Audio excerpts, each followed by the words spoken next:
final thing we're going to talk about today is captive tenant syndrome. This is the situation most of you find yourself in, whether you know it or not, because most people want to renew their lease. We define captive tenant syndrome as the circumstance whereby the tenant's lease is expiring, the tenant doesn't want to move, and the landlord knows it.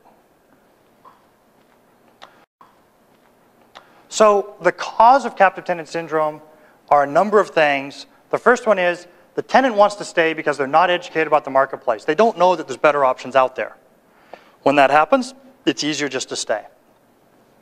Second one is the tenant really likes their space. They may know what else is out there or have an inkling of what else is out there, but at the end of the day, my space is fine.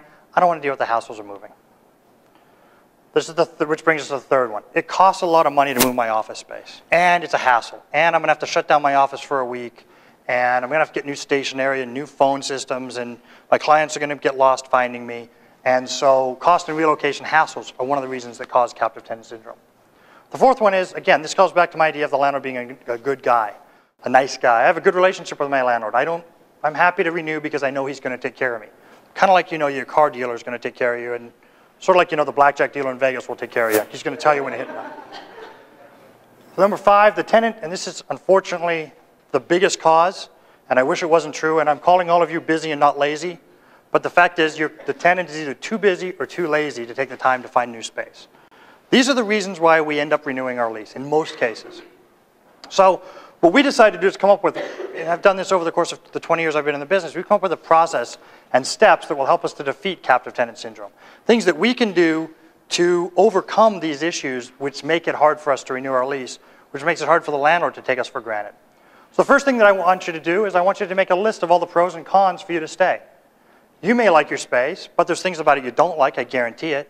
And maybe those things can be rectified in another building. Maybe they can't, but you should know. It'll take you less than an hour. I sit down in a dim room, put a line down the middle of the paper, and I write the pros on one side, the cons on the other side. An hour later, I have a pretty good idea of where I stand. Number 2, I want you to evaluate the actual cost and time involved to relocate.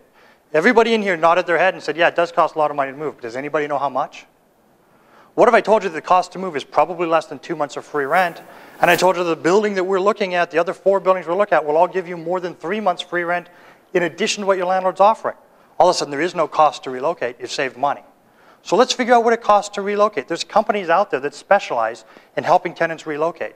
There's companies out there that can organize it so you turn off your lights on a Friday, you go to your next office on Monday, you open your lights and your computers work and your phone works and everybody knows where they go.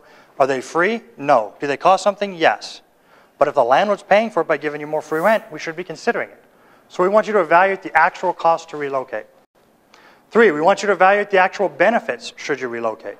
I guarantee you there are buildings out there that can create benefits above and beyond your building. Never yet found the tenant in the absolute perfect building for them. Some of the benefits that are out there is better layout. If you can save 300 square feet at 20 bucks a foot, that's $6,000 a year. Over 5 years, that's $30,000. And whenever we save money in rent, if you're the owner of the business, it goes right in your bottom line. If you're a manager of a business, well, then it goes right in your reports when you talk to your boss about the raise you should get. And wouldn't it be nice to be say, I saved us $30,000 in rent when he's trying to decide to give you that bonus? Commute time. For your small business owner, for a medium-sized business owner, you spend a bunch of time driving around town or getting from your house to work. I can find you a place at the same price. Everything else is exactly the same, but it's 20 minutes closer to home. That's 40 minutes a day. It's about 3 hours a week that you save out of your life. That's 150 hours a year you save out of your life by moving 20 minutes closer to home. Or by moving closer to your clients. Or whatever it is that's important to you. In economics, obviously, we can find buildings that are a better deal than your building in most cases. Doesn't mean you should move, but it means you should know what the other buildings are doing so that you're in a strong position to negotiate with your landlord. 4, I want you to take some time to understand the market. That means interviewing a guy like me, talking to us about what's going on, what you're doing right now, getting an understanding, reading one of these market reports. Understand what's going on. Try not to be at such a tremendous disadvantage when you're dealing with the landlord. 5, tour candidate sites. You're not going to know what's out there if you don't take a few hours out of your day and drive around and look what else is out there. You can find them on your own. It's probably a lot more cost effective and time efficient to hire a guy like me to do it. But go see what 5 or 6 other buildings are like. Go see, if you're paying 25 bucks a foot, go see what you can get for $27.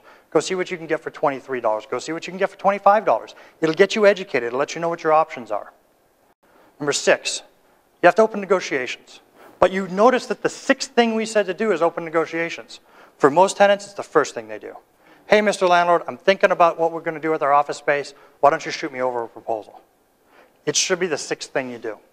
The last thing you need to remember is that for guys like me, negotiation's a game. It's fun. It's what we do, and I like to win. And so does the landlord. He wouldn't be in the business if he didn't. So he's going to play the game. He's going to bluff. He's going to say, we've never done that before in a deal. Great. I really don't care. You've never been at 23% vacancy either. You're doing it this time. It's understanding the situation that you're in, and it's playing the game, and you have to do it. And if you don't want to do it because that's not in your character, that's fine.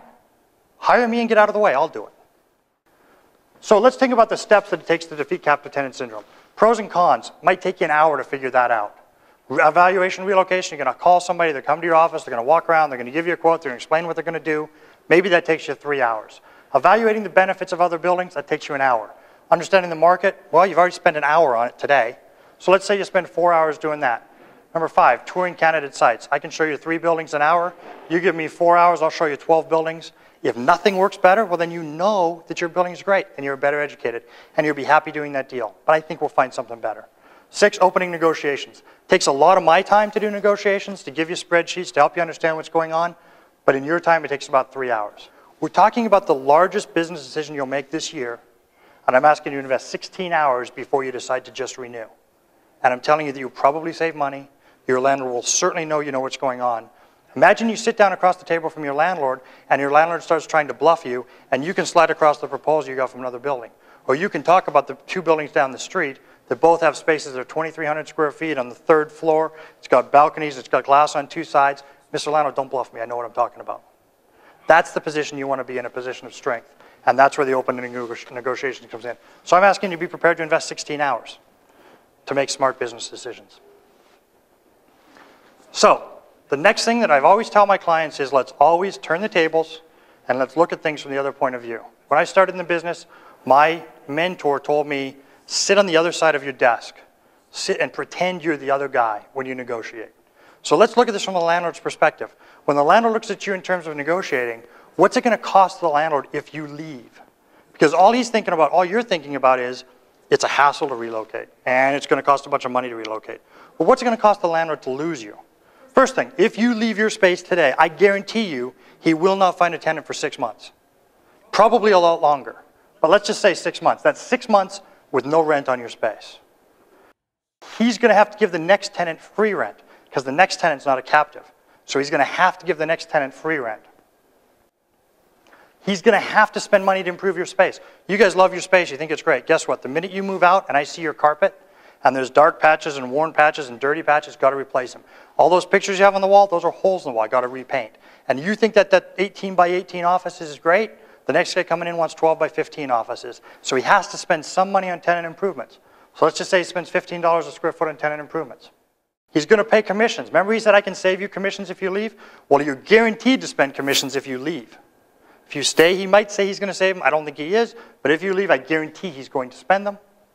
So you add all that up, the landlord's total cost if you leave, let's just say you're 4,000 square feet, your rents are $22 a foot, your 4-year lease, it's $44,000 in lost rent because of vacancy, it's $29,000 because of free rent, it's $53,000 in TIs, $26,000 in commissions. We add it all up, if you leave on a 4,000 square foot lease, your landlord loses $152,000. And I bet none of you have considered that.